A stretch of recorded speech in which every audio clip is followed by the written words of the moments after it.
La conférence de l'ONU sur le climat a bel et bien débuté en France au Bourget.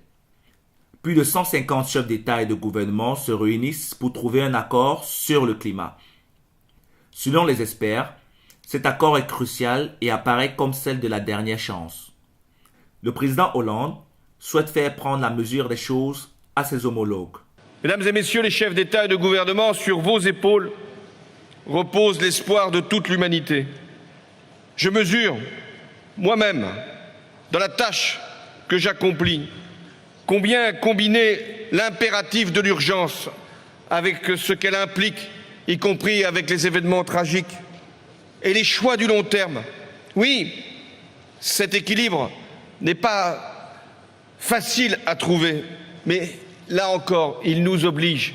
Il faut rappeler que les divergences sont nombreuses entre les différentes parties. D'un côté, les pays industrialisés qui doivent réduire leur pollution et notamment apporter des contributions financières aux alternatives renouvelables. Et de l'autre côté, les pays en voie de développement qui, eux, souhaitent avoir plus de soutien pour accéder à une transition équitable. Aucun pays, aucune région n'est à l'abri des effets du dérèglement climatique.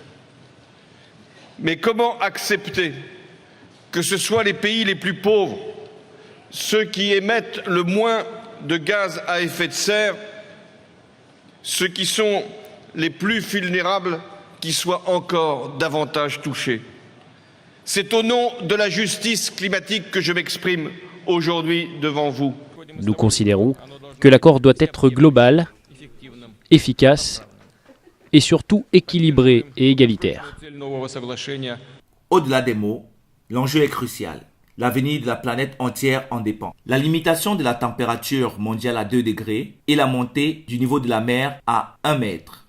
Si les grandes puissances, principalement responsables de la situation, se montrent plutôt confiantes sur le résultat positif, il faut noter que les pays en voie de développement, eux, réclament des transferts de technologie et des aides financières adaptées à leurs besoins respectifs.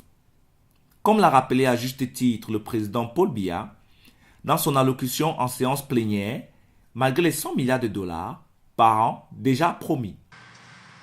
Mesdames, Messieurs, 2 sujets interpellent la COP 21.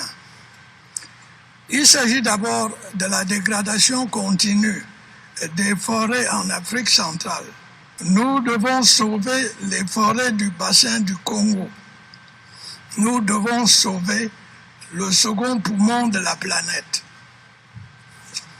La désertification qui affecte les pays voisins du lac Tchad nous préoccupe également. Cet immense plan d'eau, absolument indispensable à la vie des populations et à la biodiversité, est en voie d'assèchement progressif. Sauvons le lac Tchad.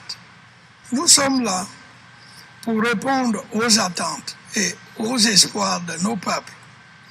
Alors, faisons preuve de détermination et de courage politique.